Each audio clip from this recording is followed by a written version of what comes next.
And it says, you are not your own. You were bought with a price. Therefore, honor God with your body. And how we take care of ourselves and how we carry ourselves has a lot to do with our leadership as well. I think it's important that we evaluate our grooming and dress.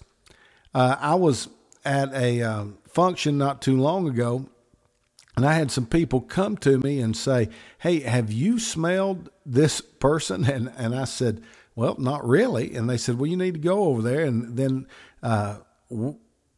they need your help. And I had to say something to this individual and talk to them about their hygiene.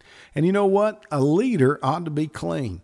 A leader ought to have their clothes washed and pressed and look their best. You need to carry yourself as a leader. And that's a great question to ask yourself. Find someone who you consider a good dresser and ask them to go shopping with you. It's important. You ought to look at your clothes and look at your hairstyle and see what decade that comes from. And it's important. You don't have to look like you're going through midlife crisis. But one of the things that I think that I do on a regular basis, I look at magazines like Men's Health, and I'll look for middle-aged men and see what they're dressing, and I'll look and use that as a basis to know how I can be a sharp-dressed man. Get you a makeover. Hang out with some college folks, or you can borrow one of my daughters. They'll fix you up. And so, again, it's important that we work on that. Our weight, that's probably the biggest area that I struggle on a regular basis. And the only time I struggle with it is when I get out of the habit of getting on the scales. It's important that you evaluate. And the best way I know is to get on the scales. Watch what you eat. Write it down. I use my plate on www.livestrong.com. And that's another thing. When I'm writing down what I eat, when I'm making appointments for exercise, and when I'm weighing every day, I have my weight where it needs to be. So again, exercise, you make time for it just like any other appointment in your life.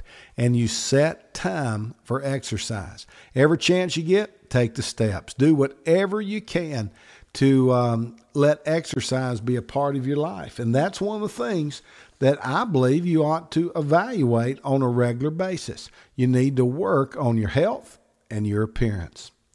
Number 6, where's your dream-odometer? You say, I didn't know I had one. Well, you do. Proverbs 29:18 talks about it as vision, but really it's just a dream. I believe with all my heart that God puts dreams in our hearts, and he puts it for a reason. And you are the only one that can keep that dream alive. You're the only one that can stir up that vision that was put on you from the start. And you're the only one that can keep it going. Where there is no vision, Proverbs 29:18, the people perish. I like to say it this way. Where there is vision, people flourish. It's just that simple. What is a dream that you want to see accomplished over the next 5 years? You know, if you aim at nothing, you'll hit it every time. So you have to ask yourself, where am I on that dream? If you're not asking questions about your dream, no one else is either. And you have to say, is this dream from God? A good way to find out, is it bigger than you are? When you let go of your dream, does the dream not let go of you? That's another great way to know that it's from God. But you have to pursue your dream on a regular basis. And you ought to have some questions throughout your calendar that come up, just like a reminder that says, where am I in pursuing the dreams God has placed in my heart? You're the only one that can identify what things are keeping you from accomplishing your dreams. What steps can you take to do away with these dream stoppers? If you're not working on these things, you'll never see your dream come true. And I believe with all my heart that God wants you to get this dream and get it under control and bring it in so he can give you a bigger one. Every time one of my dreams have come true, then God has either expanded it, gave me a brand new one, and put me on some great projects. But it's important. You're the only one that can keep your dreams alive. Number 7, you ought to be evaluating your abilities and performances on a regular basis.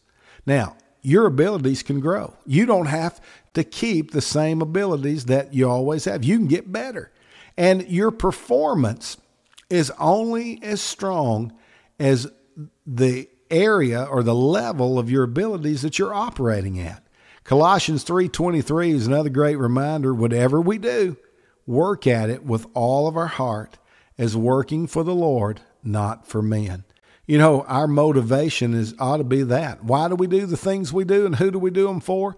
We do everything for Jesus, and we do it one way, with all of our heart, with all of our soul, with all of our might, with all of our strength. And we work on these things as unto the Lord. I believe it'd make a difference in our abilities and performance if we really acted like we're going to stand before God and have to give an account for what we do. Here's some questions to ask yourself. It'll help you in the areas of abilities and performances. Number one, are you a team builder or a one-person show? You're the only one that can stop being a one-person show and start being a team builder and letting people succeed around you.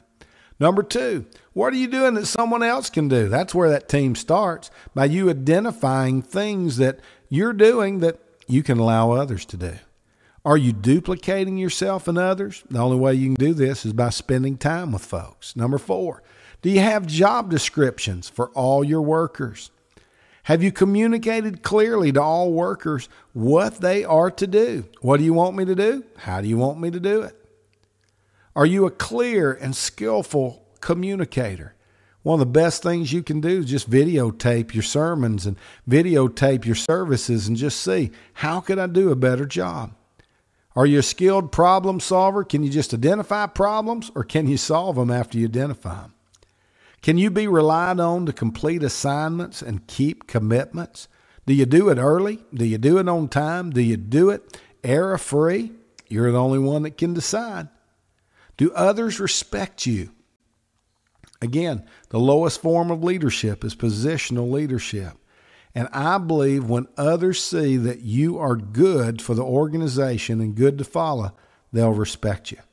Number 10, are you eager to take on new responsibilities? Or do you just gripe, oh, it's one more thing to do? Number 11, can you take on a heavier workload and maintain a high level of performance on all routine and new responsibilities? You're the only one that can determine if you can do that. And that's one of the things that will help you grow in abilities and performance and measure where you are. Here's a great question. Number 12, are you a trainer or a dumper? Do you just hand folks a book and say, there you go, stay in this classroom and don't come out till Jesus comes back? Or do you train them and show them what to do and not turn things over to them until they are able to do those things with skill? How much do you talk? Proverbs 17:27 says, a man of knowledge uses words with restraint, and a man of understanding is even-tempered. You know, I've had to change in how much I talk over the years. I just love to talk. And I realized that some people viewed that as me not really knowing a whole lot. And I had to learn how to not talk so much. Proverbs 10:19 says, when words are many, sin is not absent, but he who holds his tongue is wise. And these are some wise lessons that we can learn from and see how others are viewing our leadership and viewing us. Number 14, do you have goals to reach your dreams? If you aim at nothing, you'll hit it every time. Number 15, do you have a plan to reach those goals? People follow people with a plan. It's just that simple. 16, do you develop effective and achievable plans before you move into action? You're the only one that can determine that. Number 17, are you a highly productive contributor to your organization? Number 18, what is your level of leadership on a scale of 1 to 10? Again, the law of the lid will either make you or break you. If you're a 3, the only folks that can look up to you is a 1 or a 2. And you have to work at raising your scale of leadership.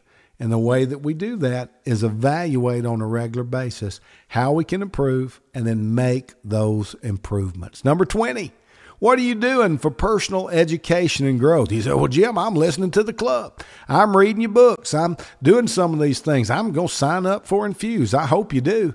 But it's important that on a regular basis, you realize that a leader is a learner.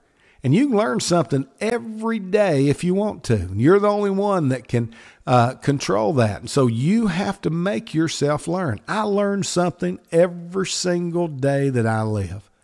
And it's important that we continue to grow and we continue to have